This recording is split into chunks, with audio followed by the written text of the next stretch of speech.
Hello friends. Hopefully आप सभी लोग अच्छे होंगे और 12 का हम फर्स्ट चैप्टर स्टार्ट करने जा रहे हैं और ये है क्या, relations and functions.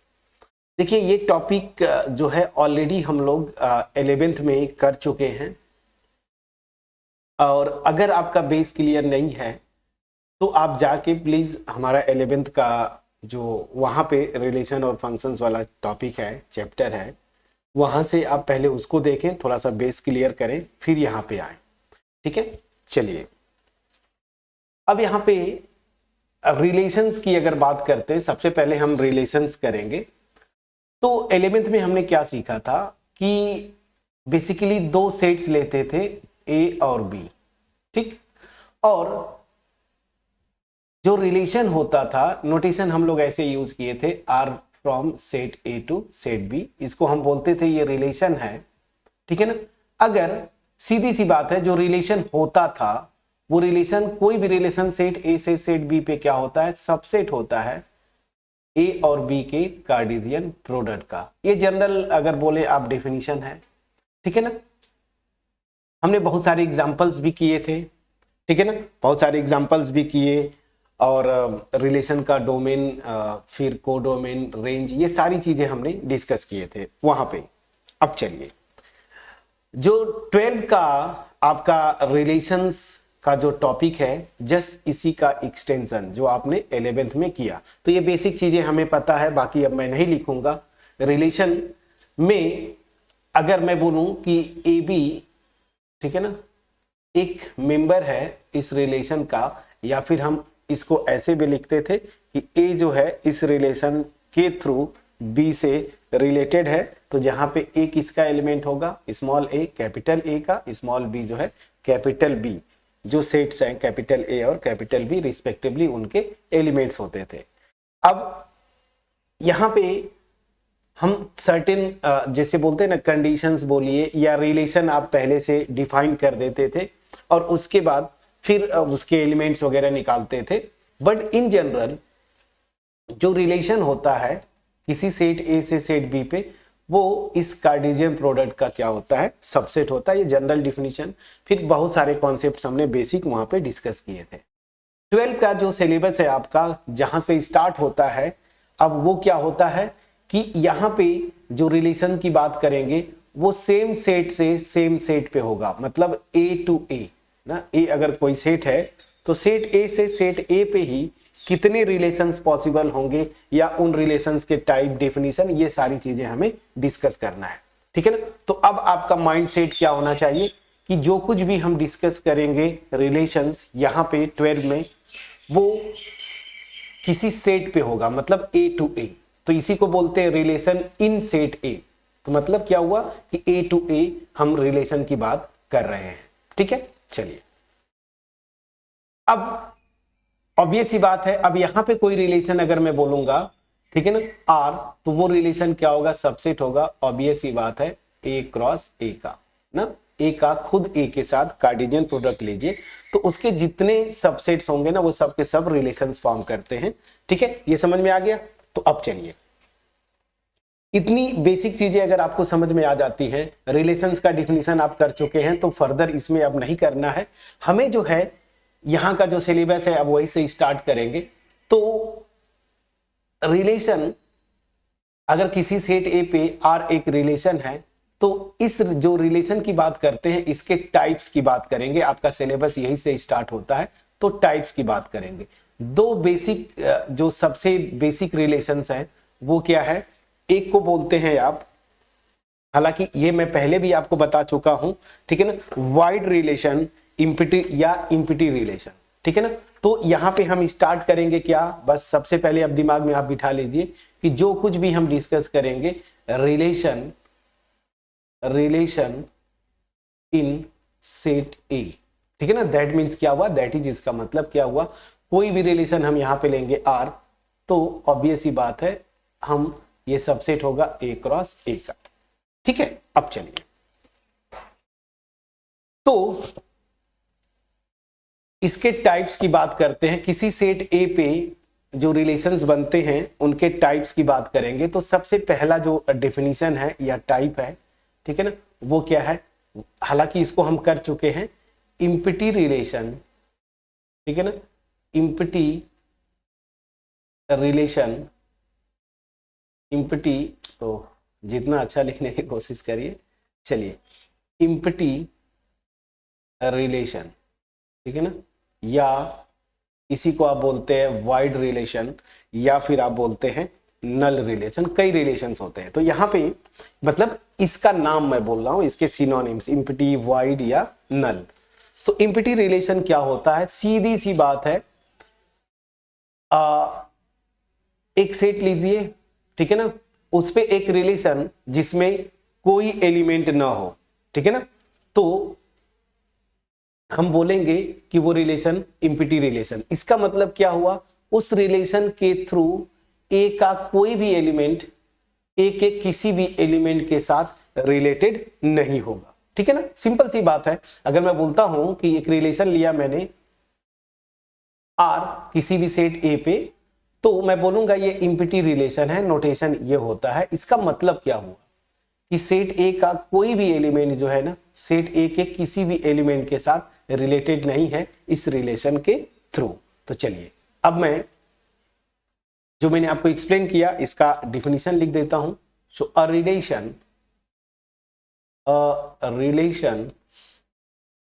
Are in a set A, in a set A is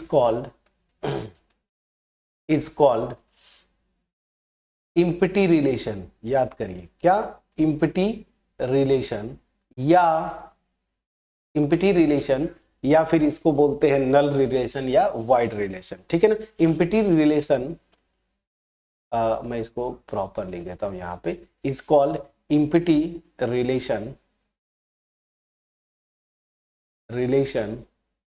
if ना, empty relation if no element no element no element of A is related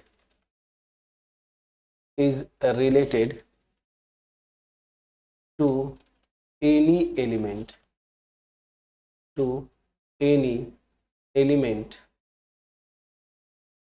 of A, ठीक है ना।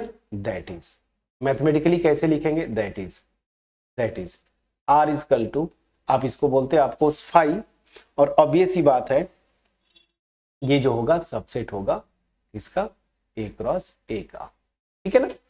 तो वाइड रिलेशन या empty relation, नल relation, इसका मतलब क्या हुआ कि इस सेट का कोई भी एलिमेंट इस रिलेशन के थ्रू इस सेट के किसी भी एलिमेंट के साथ रिलेटेड नहीं होगा, ठीक है ना।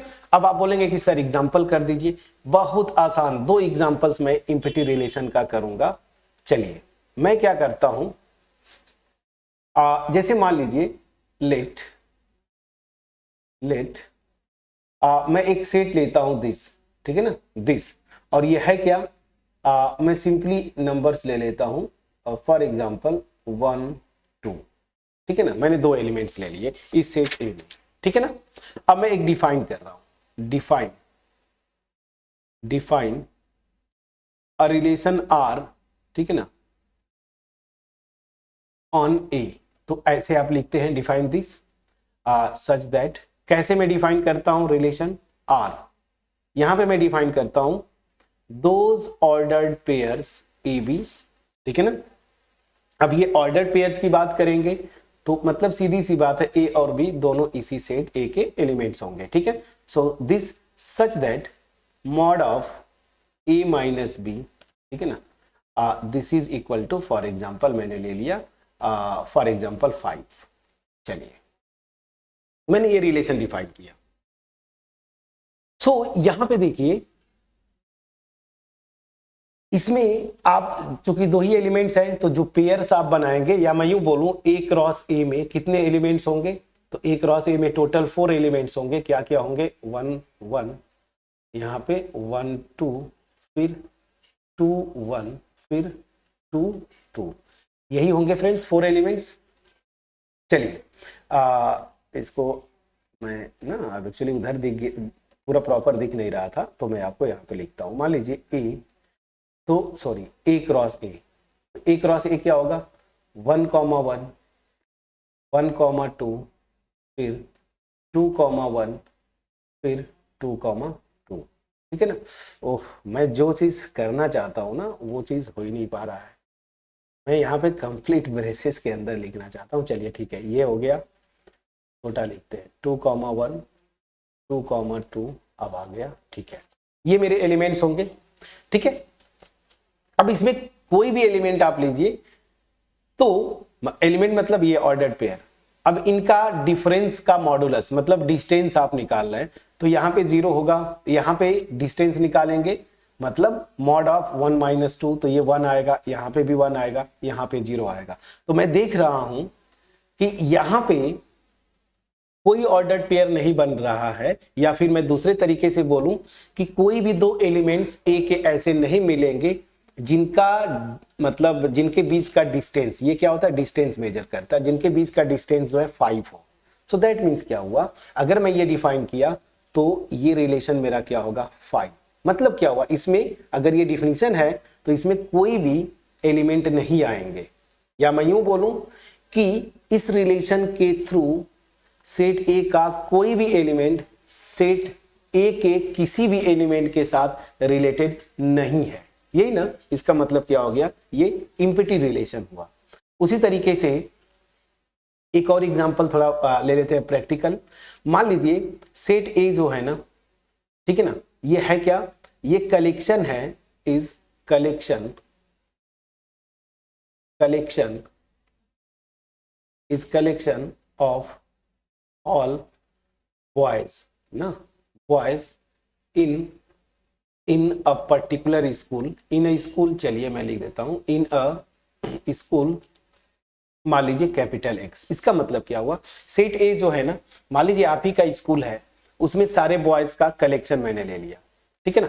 अब यहां पे रिलेशन में डिफाइन करता हूं आर इस सेट ए पे, कैसे, इसमें वही ऑर्डर्ड पेयर्स आएंगे such that A is sister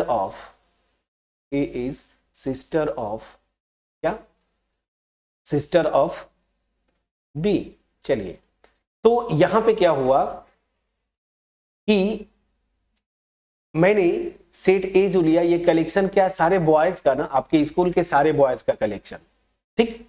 अब उस कलेक्शन पे मतलब वो सेट ए ले लिया, उस पे रिलेशन मैंने डिफाइन किया कि उसमें कोई भी दो एलिमेंट सेट ए का लेता हूं, वो रिलेटेड तभी होंगे जब ए जो है ना बी की सिस्टर होगी, यही ना बहन होगी। तो चूंकि फ्रेंड्स इसमें सेट ए में मैं केवल बॉयज का कलेक्शन है, तो कोई भी बॉय किसी दूसरे बॉय का सिस्टर तो हो नहीं सकता। दैट मीन्स क्या हुआ, यहाँ पे ये रिलेशन भी क्या हो गया, इम्पिटी रिलेशन हो गया। इस तरह से बहुत सारे एग्जाम्पल्स आप बना सकते हैं, ठीक है, समझ में आ गया इम्पिटी रिलेशन। यहाँ पे एक बड़ा इंपॉर्टेंट रिलेशन होता है जिसको हम क्या बोलते हैं, नेक्स्ट जो डिफिनीशन होगा इनवर्सल ना, यूनिवर्सल, तो क्या मैं बोलना चाहता हूं, यूनिवर्सल रिलेशन। सो यूनिवर्सल, ठीक है ना, universal relation. So universal relation क्या होता है, सिंपल सी बात समझिए, कोई भी जो रिलेशन होता है ना सेट ए पे अगर आप डिफाइन करते हैं तो ऑब्वियस ये बात है, ये सबसेट होता है ए क्रॉस ए का। तो अगर इस रिलेशन को मैं पूरा का पूरा ए क्रॉस ए ले लूं, ठीक है ना, तो ऐसे रिलेशन को हम क्या बोलते हैं, इनवर्सल रिलेशन। ये तो टेक्निकल हो गया जो आप याद करेंगे। इनवर्सल मतलब आर इक्वल टू जिस सेट पे रिलेशन डिफाइन कर रहे हैं ना, तो ए क्रॉस ए को ही आप ले लीजिए आर, तो ये क्या हो जाएगा, इनवर्सल रिलेशन हो जाएगा। लेकिन अगर डिफिनीशन पे जाएं तो इसका मतलब क्या होता है, ये जो रिलेशन है ना, इसके थ्रू ए का ईच एलिमेंट सेट ए के हर एक एलिमेंट के साथ क्या है, रिलेटेड है। फिर से अगर आर ए क्रॉस ए के इक्वल है, इसका मतलब क्या हुआ कि सेट ए का हर एक एलिमेंट सेट ए के सारे एलिमेंट्स के साथ रिलेटेड होगा, ठीक है ना, इसका मतलब ये हुआ। तो चलिए अब ये इनवर्सल रिलेशन, अब यहां पे ध्यान दीजिए, जो इन्वर्सल रिलेशन होता है ये किसी भी सेट पे सबसे बड़ा रिलेशन होता है, इससे बड़ा कोई रिलेशन नहीं मिलेगा, ये चीज याद रखिएगा। और उसी तरीके से इम्पटी रिलेशन जो होगा किसी भी सेट पे सबसे छोटा रिलेशन होता है। ठीक है, तो चलिए पहले इन्वर्सल रिलेशन डिफाइन करते हैं, मैंने आपको बताया था तो कैसे अब इसको डिफाइन करेंगे। तो a relation R on a set capital A ना, ये सेट मैंने ले लिया, on a set this is called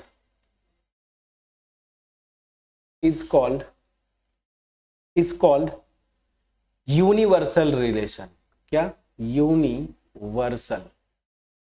universal relation if, कब मैंने आपको बताया था, if each element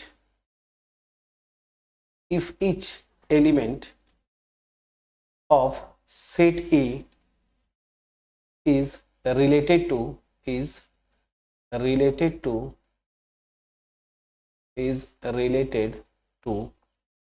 every element ना, every element of A। इसका मतलब क्या हुआ? दैट इज मैथमेटिकली अगर आप लिखना चाहें तो ये जो रिलेशन है वो किसके इक्वल हो जाएगा?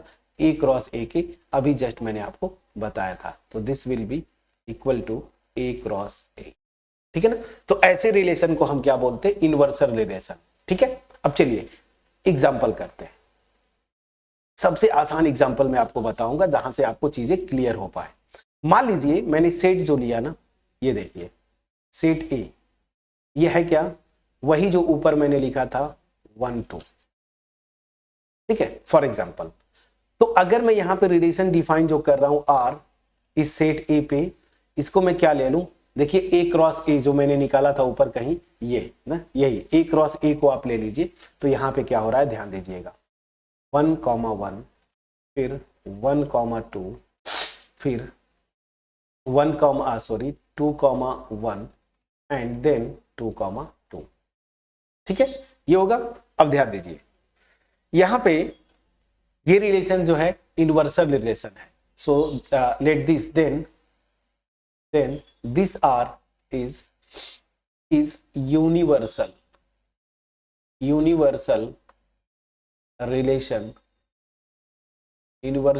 Relation on set A. ठीक है ना, अब आप बोलेंगे कि कैसे? तो यहां पे देखिए ये तो इक्वल हो गया ना ए क्रॉस ए के ही, तो मैथमेटिकली जो हमने बोला था, लेकिन डिफिनीशन में क्या है कि each element of A is related to every element of A. अब इसको समझते हैं, चलिए इसका मतलब क्या है समझिएगा। यहां पे मैंने लिया था सेट ए, ठीक है ना, ये भी मेरा क्या है? सेट ए। यहां पे जो रिलेशन आपने डिफाइन किया है वो रिलेशन मेरा क्या है? आर। इसमें एलिमेंट्स जो हैं 1 2 और यहां पे भी 1 2। ठीक है, अब चलिए रिलेशन, यही मेरा रिलेशन है। तो 1 देखिए 1 से भी रिलेटेड है और यहां पे 1 2 से भी रिलेटेड है। ठीक, तो 1 क्या हुआ?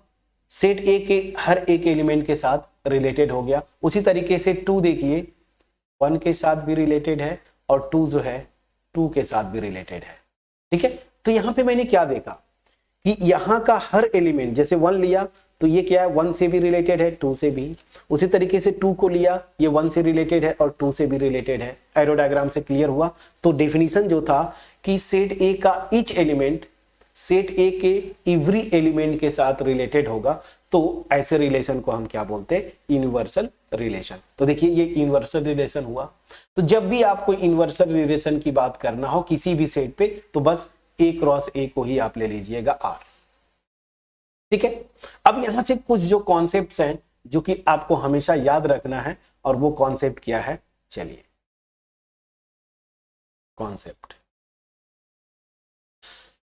अगर मैं कोई नॉन इम्पिटी सेट लेता हूं तो उस पे जो है सबसे छोटा रिलेशन इम्पिटी रिलेशन होगा और सबसे बड़ा जो रिलेशन होगा ना वो क्या हो जाएगा? आर, मतलब इन्वर्सल रिलेशन। तो मैं क्या बोलना चाहता हूं?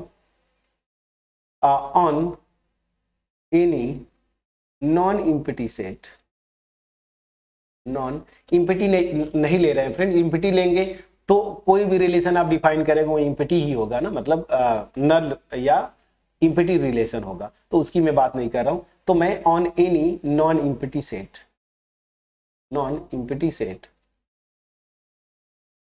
the empty relation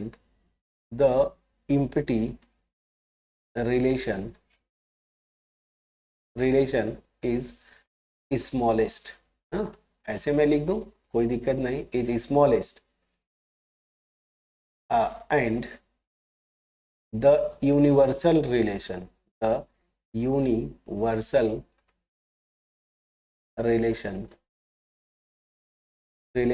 is greatest बोल दीजिए या लार्जेस्ट मैं लिख देता हूं, ठीक है ना, लार्जेस्ट रिलेशन ऑन सेट, ठीक है ना। तो कोई भी नॉन इम्पिटी सेट ले लीजिए ए, ठीक है ना, कोई भी नॉन इम्पिटी सेट लीजिए ए, तो इस सेट ए पे जो इम्पिटी रिलेशन होगा वो सबसे छोटा रिलेशन होगा और जो यूनिवर्सल रिलेशन होगा वो सबसे बड़ा रिलेशन होगा सेट ए पे, ठीक है। यहां से चीजें क्लियर हुई। अब फर्दर चलते हैं, जो सबसे इंपॉर्टेंट है, मैं बोलूं रिलेशन का टाइप ही वो क्या है, इक्विवेलेंस रिलेशन। अब इक्विवेलेंस रिलेशन में तीन, मतलब किसी रिलेशन को इक्विवेलेंस बोलेंगे आप जब वो थ्री कंडीशंस को सेटिस्फाई करे, और वो थ्री कंडीशंस क्या होती हैं, उस रिलेशन को रिफ्लेक्सिव होना चाहिए, सिमेट्रिक होना चाहिए और ट्रांजिटिव होना चाहिए। तो चलिए यहाँ पे मैं पहले सबसे इंपॉर्टेंट डिफिनीशन इस टॉपिक का तो क्या है, चलिए यहाँ पे डेफिनेशन, ओहो इसको मैं ग्रीन, सो यहाँ पे देखिए डेफिनेशन, ओहो सो डेफिनेशन, सम डेफिनेशंस, ठीक है ना, बहुत important definitions.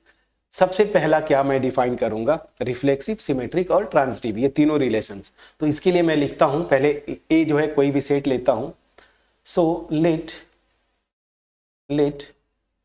Are be a relation on a set A, है ना। मैंने सेट ए पे कोई भी एक रिलेशन ले लिया R, ठीक है। Then R is said to be अब चलिए इस रिलेशन को मैं रिफ्लेक्सिव कब बोलूंगा, सिमेट्रिक कब बोलूंगा, ट्रांजिटिव कब बोलूंगा, ये मैं डिफाइन करने जा रहा हूं। तो चलिए फर्स्ट, ठीक है ना, फर्स्ट क्या है, रिफ्लेक्सिव ना, is said to be a reflexive कब, तो यहां पे मैं लिखता हूं रिफ्लेक्सिव, ठीक है। सो एक रिलेशन लिया सेट ए पे, मैं इसको बोलूंगा ये रिफ्लेक्सिव है कब, इफ ध्यान दीजिएगा इस सेट ए का हर एक एलिमेंट, ईच एलिमेंट रिलेटेड होगा इटसेल्फ से। मतलब क्या हुआ, अगर एक कोई भी एलिमेंट लेता हूं, कोई भी एलिमेंट, तो वो खुद के साथ रिलेटेड होगा इस रिलेशन के थ्रू। तो इसका मतलब क्या हुआ, इफ ए कॉमा ए ना, मतलब ए खुद ए के साथ रिलेटेड है, और इसको अगर लिखना है तो कैसे लिखेंगे, बिलोंग्स टू आर, और यहां पे देखिए for every A belongs to A. ये इंपॉर्टेंट है फ्रेंड्स, ये कंडीशन। मतलब क्या हुआ, मान लीजिए सेट ए में, कैपिटल ए में 2 एलिमेंट्स हैं, और उसमें एक एलिमेंट खुद के साथ रिलेटेड है और दूसरा एलिमेंट अपने साथ रिलेटेड नहीं है, तो वो रिफ्लेक्सिव नहीं होगा। हर एक एलिमेंट अपने आप के साथ रिलेटेड होना चाहिए। क्लियर, चलिए तो ये हो गया रिफ्लेक्सिव। सेकेंड, इस रिलेशन को मैं बोलूंगा ये सिमेट्रिक है, इस रिलेशन को मैं बोलूंगा ये सिमेट्रिक है कब, अब ध्यान दीजिए कब, जब अगर कोई भी 2 एलिमेंट्स लूं, अगर ये एक दूसरे के साथ रिलेटेड है, मतलब ए रिलेटेड है बी के साथ, तो बी भी, मतलब ऑर्डर बदल दीजिए, तो बी भी रिलेटेड होगा ए के साथ इस रिलेशन के थ्रू। तो इसका मतलब क्या हो जाएगा, इफ, ऐसे में लिखूं, इफ ए बी दो एलिमेंट्स हैं जो कि रिलेटेड हैं इस रिलेशन के through, so this will imply B A भी, मतलब इसका मतलब क्या है, ए अगर बी के साथ रिलेटेड है तो बी भी ए के साथ रिलेटेड होना चाहिए, दिस। और यहां पे ध्यान दीजिएगा, जितने भी पेयर बनेंगे ए बी बिलोंग्स टू ए, इसका मतलब क्या हुआ, जितने भी पेयर्स मैं लूं एलिमेंट्स का सेट ए के, और अगर एक एलिमेंट दूसरे के साथ रिलेटेड है तो उसका उल्टा, मतलब दूसरा भी पहले वाले के साथ रिलेटेड होना चाहिए। क्लियर है? चलिए, ये हो गया थर्ड क्या, ट्रांजिटिव ना। तो तीसरा रिलेशन क्या है, ट्रांजिटिव। तीसरा रिलेशन क्या है, ट्रांजिटिव। तो इस तीसरा टाइप मैं बोल रहा हूं, तो ट्रांजिटिव कब बोलेंगे आप, अब इसको मैं इरेज कर दूं, इधर थोड़ा सा जगह बच जाएगा। तो ट्रांजिटिव कब बोलते हैं, याद रखिएगा, यहां पे अगर मान लीजिए ए बी के साथ रिलेटेड है और बी सी के साथ रिलेटेड है, तो यहां पे ये ए जो है सी के साथ भी रिलेटेड होना चाहिए। और हर एक एलिमेंट का पेयर आपको ए बी सी का लेना है। जब जब ये दो कंडीशन सेटिस्फाइड होंगी तो ए जो है सी के साथ रिलेटेड होना चाहिए। ठीक है, तो चलिए यहां पे ट्रांजिटिव कब बोलेंगे, if A B belongs to R and B C belongs to R, this will imply A C belongs to R for every A B C belongs to set A। ठीक है, इसका मतलब क्या हुआ समझिएगा, कोई भी 3 एलिमेंट्स का पेयर लीजिए इस A का, सच दैट ए बी के साथ रिलेटेड हो और ये बी जो है वो सी के साथ रिलेटेड हो, तो ए जो है सी के साथ रिलेटेड होना चाहिए। तो जब जब ये कंडीशन होल्ड करे तब तब ये कंडीशन होल्ड करनी चाहिए। क्लियर, समझ में आया कि नहीं फ्रेंड्स? अगर ऐसा होता है तो ये रिलेशन क्या होगा, ट्रांजिटिव होगा। क्लियर? ठीक है, अब चलिए, तो यहां पे मैंने एट रेंडम ऐसे ही एक एग्जांपल में लेके आपको एक्सप्लेन करने की कोशिश करता हूं ताकि चीजें जो है समझ में आपके आ जाए। अब ध्यान दीजिएगा, यहां पे इस डिफिनीशन में बड़ा टेक्निकल टर्म है फ्रेंड्स, स्टूडेंट्स करके चले जाते हैं और बहुत दिनों तक परेशान रहते हैं। डिफिनीशन पे फोकस करना है आपको। रिफ्लेक्सिव के लिए क्या होना चाहिए, इस सेट के जितने एलिमेंट्स होंगे ना, हर एक एलिमेंट खुद अपने साथ रिलेटेड होना चाहिए। सिमेट्रिक में क्या है कि जब जब दो एलिमेंट्स का पेयर बनाऊं तो उसमें से अगर ये रिलेटेड है, ए बी के साथ रिलेटेड है, तो बी भी ए के साथ रिलेटेड होना चाहिए। ठीक है ना। और उसी तरीके से जब जब 3 एलिमेंट का पेयर लूं सच दैट ये दो कंडीशन सेटिस्फाई करे, तो ए और सी भी रिलेटेड होने चाहिए उस रिलेशन के through. Reflexive, symmetric and transitive. Clear? अब मैं एक एग्जांपल लूं, उससे पहले यहां पे एक और डिफिनीशन है, इक्विवेलेंस रिलेशन। यही पे पहले मैं डिफाइन कर देता हूं, फिर उसके बाद कंप्लीट एग्जांपल लेंगे। तो नेक्स्ट डेफिनेशन क्या है, यही इंपॉर्टेंट है, इक्विवेलेंस रिलेशन। ठीक है, तो चलिए, a relation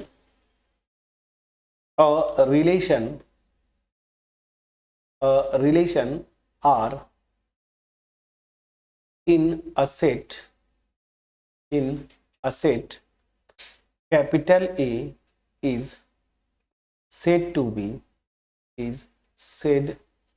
be an equivalence relation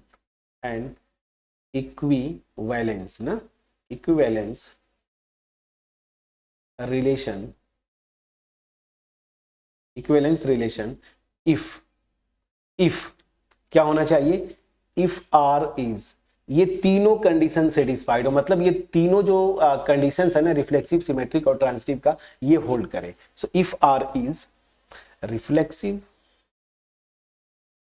reflexive, symmetric भी होना होगा, रिफ्लेक्सिव, सिमेट्रिक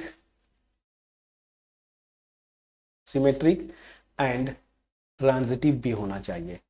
एंड ट्रांजिटिव,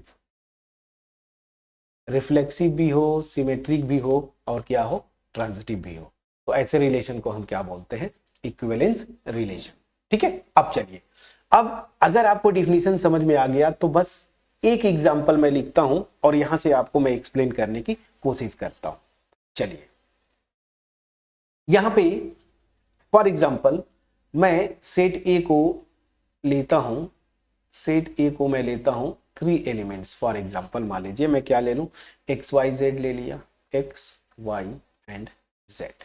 ठीक है ना, ये 3 एलिमेंट्स का एक सेट लिया। अब यहां पे मैं एक रिलेशन डिफाइन करता हूं, define a relation R on set A as follows या as follows। ठीक है ना, मैं डिफाइन कर रहा हूं रिलेशन को। चलिए, क्या रिलेशन डिफाइन कर रहा हूं, R। यहां पे देखिए मैंने लिया x x, ठीक है, फिर मैंने लिया y y, फिर मैंने लिया z z, ठीक है ना, फिर मैंने लिया x y, फिर मैंने लिया y z। प्लीज चेक करिएगा, ये मैंने एक रिलेशन एट रैंडम एक रिलेशन डिफाइन कर दिया इस सेट ए पे। अब आपसे मैं पूछता हूं कि क्या ये रिफ्लेक्सिव है, सिमेट्रिक है, ट्रांजिटिव है और मोर ओवर क्या ये इक्विवेलेंस रिलेशन है। ठीक है, चलिए, तो यहां पे मैं क्वेश्चन आपको लिख देता हूं, सीधी सी एक क्वेश्चन लिखूंगा तो सारे आप कर ले जाएंगे। Is R equivalence, is R equivalence, ठीक है, इज आर इक्विवेलेंस, क्या ये रिलेशन इक्विवेलेंस रिलेशन है। तो चलिए अब आते हैं सॉल्यूशन पे। देखिए, इक्विवेलेंस होने के लिए आपको रिफ्लेक्सिव, सिमेट्रिक एंड ट्रांजिटिव होना पड़ेगा। तो चलिए, अब ये क्वेश्चन में एक एक करके आप चेक करेंगे। तो यहां पे अब मैं आता हूं फॉर क्या, फॉर रिफ्लेक्सिव, फॉर रिफ्लेक्सिव। यहां पे ठीक है फ्रेंड्स, थोड़ा सा लाइट गई होगी, ये थोड़ा वोल्टेज फ्लक्चुएट करता है तो ये मॉनिटर भी थोड़ा ऐसा हो जाता है, कोई इशू नहीं। मैं रिफ्लेक्सिव चेक करूंगा कि क्या ये रिलेशन रिफ्लेक्सिव रिलेशन है। तो चलिए, अब इसको रिफ्लेक्सिव आपको चेक करना है तो क्या करना था, डिफिनीशन आपके सामने है, इसी एग्जांपल से सब कुछ क्लियर करिए। सो इस एग्जांपल में हमें अगर रिफ्लेक्सिव दिखाना है तो क्या डिफिनीशन था, सेट ए का हर एक एलिमेंट, सेट मतलब हर एक एलिमेंट अपने साथ रिलेटेड हो। ठीक है ना, तो यहां पे देखिए, अब तो ये रिलेशन डिफाइन कर दिया यहां पे। तो यहां पे देखिए इस सेट में 3 एलिमेंट्स हैं, तो यहां पे देखिए क्या x x के साथ रिलेटेड है, बिल्कुल है। सो सिंस x x, ठीक है ना, ये भी जो है R में आता है। उसी तरीके से y भी क्या y के साथ रिलेटेड है, तो देखिए इस रिलेशन में दिया हुआ है, तो y जो है y के साथ रिलेटेड है। और तीसरा एलिमेंट z है, तो देखिए z z के साथ रिलेटेड है। तो यहां पे मैंने क्या देखा, सेट A में जितने एलिमेंट्स है ना, वो सब के सब खुद के साथ रिलेटेड हो गए इटसेल्फ। सो दैट मीन्स क्या हो जाएगा, सो this will imply this relation R is an equivalence relation. And मैं इक्विवेलेंस कहां जा रहा हूं, इक्विवेलेंस कहां जा रहा हूं, रिफ्लेक्सिव कर रहे हैं, इज अ रिफ्लेक्सिव रिलेशन ना। So is a reflexive relation. चलिए, तो ये रिफ्लेक्सिव रिलेशन हो गया, ये रिफ्लेक्सिव है, हर एक एलिमेंट सेट का खुद के साथ रिलेटेड है।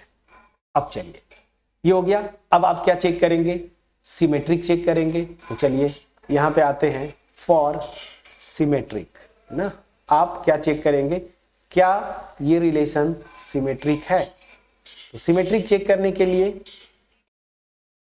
क्या डिफिनीशन था, मैं दो एलिमेंट्स का पेयर लूं सच दैट ए बी अगर आर में आएगा ना तो बी ए भी जो है आर में आना चाहिए। तो चलिए यहां पे जैसे आपको चेक करना है, मैं यही से देखता हूं। देखिए, आपको ऑब्जर्व, जब भी रिलेशन चेक करना है ना, सिमेट्रिक मान लीजिए आपसे बोल रहा है, तो आप ऑब्जर्व करिए, आप ये दिखाने की कोशिश करिए कि ये सिमेट्रिक नहीं है। सिमेट्रिक नहीं है मतलब ए बी बिलोंग करेगा आर में लेकिन बी ए बिलोंग नहीं करेगा। तो यहां पे देखिए मैं यहां पे लेता हूं एक्स वाई ना, एक्स वाई इस रिलेशन में है, लेकिन वाई एक्स है क्या, ये वाई एक्स इसमें आ रहा है क्या, देखिए नहीं आ रहा है। दैट मीन्स ये रिलेशन जो है सिमेट्रिक नहीं हुआ। उस तरीके से आप वाई जेड ले लेते, वाई जेड है इसमें, तो क्या जेड वाई है, जेड वाई इसमें नहीं है, तो कोई भी आप एक लेके चलते। मैं एक्स वाई लिया, तो X Y belongs to this, but Y X जो है ना, ये इस रिलेशन में नहीं है, does not belongs to R, और नहीं है इसका मतलब क्या हो जाएगा, आर इज नॉट, आर जो है सिमेट्रिक नहीं हुआ। प्लीज बताइए, तो आर इज नॉट सिमेट्रिक, ठीक है, ये जो है सिमेट्रिक नहीं हुआ, प्लीज बताइए। तो ये रिलेशन आपका सिमेट्रिक नहीं है। अब बताइए जरा, ये चीजें समझ में आ गया। अब फ्रेंड्स यहीं पे आप साथ साथ करते चले। अब ट्रांजिटिव दिखाइए, क्या ये ट्रांजिटिव है, मैं लिख रहा हूं, तब तक आप वीडियो को पॉज करें और यही से आप बताएं कि क्या ये ट्रांजिटिव रिलेशन है। सो फॉर ट्रांजिटिव ना, मतलब क्या ये रिलेशन ट्रांजिटिव है, या ऐसे अगर लिखते हैं तो ट्रांजिटिविटी लिखते हैं ना। अगर आप फॉर लगा दिए तो इसके लिए आप प्रॉपर लैंग्वेज जो होता है ट्रांजिटिविटी, ठीक है ना, मतलब मैं ट्रांजिटिव रिलेशन की बात करता हूं। अब आपको जब भी मैं आपको क्या बोला कि जब भी दिखाना हो ना, तो आप रिलेशन पे इस तरीके से अटैक करेंगे कि वो ट्रांजिटिव नहीं है। अब ट्रांजिटिव नहीं है तो मैं क्या चेक करूंगा, मैं यही कि ए बी मिल जाए, बी सी मिल जाए, लेकिन ए सी ना मिले। तो यहां पे थोड़ा सा अगर आप ऑब्जर्व करते तो यहां पे देखिए एक्स वाई है, वाई जेड है, तो क्या एक्स जेड, देखिए एक्स वाई है, वाई जेड है, तो अगर ये ट्रांजिटिव होता तो एक्स जेड के साथ रिलेटेड होता, मतलब एक्स जेड आना चाहिए था। यहां पे कहीं एक्स जेड है, नहीं है, मतलब ये ट्रांजिटिव नहीं हुआ। तो चलिए अब कैसे लिखेंगे, आपका अगर आंसर देना है तो कैसे लिखेंगे। सिंस यहां पे आप देख रहे हैं एक्स वाई ना, एक्स वाई इस रिलेशन में है, ठीक है ना, एंड वाई जेड भी इस रिलेशन में है, बट क्या एक्स जेड इस रिलेशन में है, so but x Z is not in that relation. तो इसका मतलब क्या हो जाएगा, ये रिलेशन ट्रांजिटिव नहीं है। तो this will imply this R is not transitive, ये ट्रांजिटिव नहीं हुआ फ्रेंड्स, प्लीज बोलिएगा, ये रिलेशन ट्रांजिटिव रिलेशन नहीं है। क्लियर हुआ, प्लीज बोलिएगा, ठीक है। चलिए, तो ये रिलेशन जो है ट्रांजिटिव रिलेशन नहीं है। अब चलिए, हमने क्वेश्चन मैंने आपको क्या दिया था, इक्विवेलेंस है क्या, तो इक्विवेलेंस कब होगा, जब वो रिलेशन ये तीनों हो, रिफ्लेक्सिव हो, सिमेट्रिक हो, ट्रांजिटिव हो, इसमें से कोई एक भी गड़बड़ होगा तो वो इक्विवेलेंस नहीं होगा। तो यहां पे मैं देख रहा हूं कि ये सिमेट्रिक ही भी नहीं है, ट्रांजिटिव भी नहीं है, दो गड़बड़ हो गए। एक भी गड़बड़ होता तब भी ये इक्विवेलेंस नहीं होता, लेकिन यहाँ पे दो गड़बड़ हो गए, सो दैट मीन्स ये इक्विवेलेंस नहीं हुआ। तो क्या लिखेंगे, सिंस आर इज, ठीक है ना, नाइदर सिमेट्रिक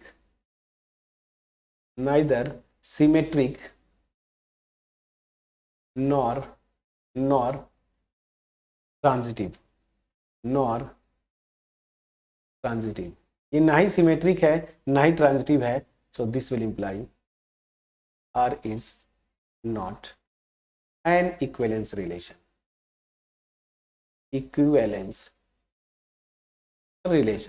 ये फ्रेंड्स इक्विवेलेंस रिलेशन नहीं हुआ। प्लीज बोलिएगा। अब यहां से चीजें मैंने आपको बिल्कुल डिटेल में, अब यहां से आपको कहीं से भी कोई डाउट नहीं होना चाहिए रिफ्लेक्सिव पे या सिमेट्रिक या ट्रांजिटिव रिलेशन या फिर इक्विवेलेंस रिलेशन पे, ठीक है ना। चलिए, अब मैं एक एग्जांपल आपको देता हूं। अब अगर मैं बोलूं जो एक्सरसाइज 1.1 है, इसके लिए ऑलमोस्ट सारे जो कॉन्सेप्ट से हमने डिटेल में डिस्कस कर लिया। इसमें एक बड़ा इंपॉर्टेंट है जो कि अगर आप बैचलर लेवल पे आप जाएंगे, हमारा चैनल भी है हायर मैथमेटिक्स में, तो अगर आप बीएससी लेवल पे जाएंगे तो वहां पे अक्सर आप एल्जेब्रा लें या बहुत सारे कुछ भी आप पढ़ते हैं वहां पे एक टर्म आता है क्या, कॉन्ग्रुएंस रिलेशन, ठीक है ना, कॉन्ग्रुएंस रिलेशन, या फिर मैं बोलूं इक्विवेलेंस क्लासेस। कॉन्ग्रुएंस रिलेशन छोड़ दीजिए, कॉन्ग्रुएंस रिलेशन तो थोड़ा अलग हो जाएगा। इक्विवेलेंस क्लासेस ना, यहां पे एक टर्म आपका आता है इक्विवेलेंस क्लासेस। तो इक्विवेलेंस क्लासेस रह गया, इसको मैं थोड़ा सा आराम से आपको समझाऊंगा नेक्स्ट वीडियो में। बट उससे पहले मैं आपको एक होमवर्क देता हूं और इस होमवर्क को आप ट्राई करेंगे, ठीक है ना, एज एग्जाम्पल आप इसको ट्राई करेंगे और मैं यही इसी एग्जाम्पल से नेक्स्ट वीडियो में स्टार्ट करूंगा और वहां पे मैं आपको इक्विवेलेंस क्लासेस बताने की कोशिश करूंगा। तो चलिए यहां पे एक एग्जाम्पल देता हूं।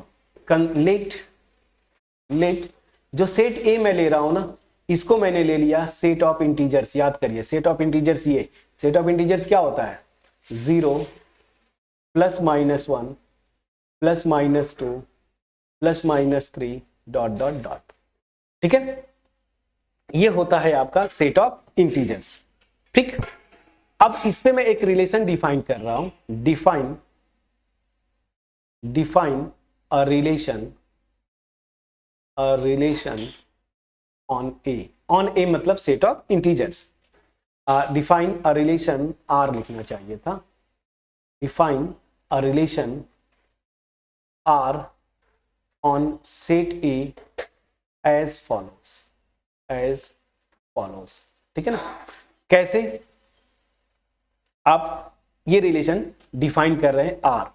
अब ये आर है क्या, चलिए मैं ये रिलेशन डिफाइन कर रहा हूं, कोई भी दो इंटीजर्स लेंगे वो रिलेटेड होंगे इस रिलेशन के थ्रू, कब, such that 2 divides a minus B, ठीक है ना। अब आगे आप एल्जेब्रा में जाएंगे तो वही से कॉन्ग्रुएंस मॉडुलो या कॉन्ग्रुएंस रिलेशन भी आता है। खैर यहाँ पे उतना आपको टेंशन नहीं लेना है, सिंपली आप बस इसको मैंने डिफाइन किया। अब आपसे मैं क्या बोल रहा हूं, इस रिलेशन को अगर मैंने ये रिलेशन डिफाइन किया तो मैं आपसे क्या पूछता हूं, एज फॉलोज दिस। अब यहां से क्वेश्चन आपका स्टार्ट होता है, is R an equivalence relation,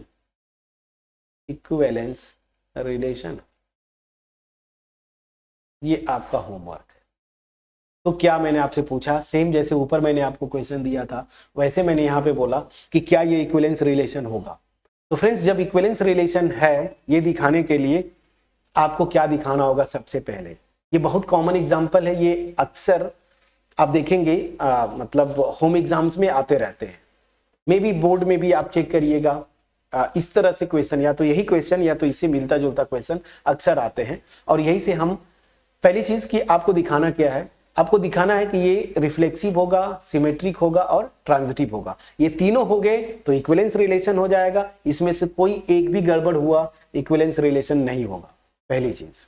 दूसरा, अगर ये इक्विवेलेंस रिलेशन हो गया ना, इनफैक्ट ये होगा, मैं आपको हिंट देता हूं, ये इक्विवेलेंस रिलेशन होना चाहिए और ये है भी, तो आप देखेंगे ना, यही से मैं इक्विवेलेंस क्लासेस का डिफाइन करूंगा, पहले डिफाइन कर दूंगा और फिर उसी तरीके से मैं इसी एग्जांपल के थ्रू इक्विवेलेंस क्लासेस आपको निकाल के दिखाऊंगा, ठीक है ना।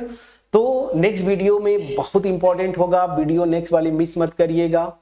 क्या, वहां पे हम इक्विवेलेंस क्लासेस डिफाइन करेंगे और थोड़े से अच्छे से कॉन्सेप्ट डिस्कस करेंगे और उसके बाद फिर एक्सरसाइज 1.1 आपके बुक का करेंगे, ठीक है ना, एनसीईआरटी का। अब यहां पे एक छोटा सा रिक्वेस्ट, हमारी जो मोटिव है, पहले मैं आपको बोलूं, हमारा जो मोटिव है आपको बोर्ड के प्रॉपर तरीके से एक एक टॉपिक को आपको एक्सप्लेन करना, उसके साथ साथ जो है ये चैनल आगे तक जाएगा। आगे का जाएगा मतलब क्या हुआ फ्रेंड्स, अगर आपका टारगेट है जेई का या फिर कोई entrance exam, engineering entrance exam, BSc का या कोई और एग्जाम जहां पे ये सिलेबस है कॉम्पिटिटिव एग्जाम्स, तो हमारा मोटिव है वहां पे भी हम जाएंगे, उस लेवल पे भी आपको पढ़ाएंगे। पहले बोर्ड लेवल कंप्लीट कर लेते हैं, ठीक है।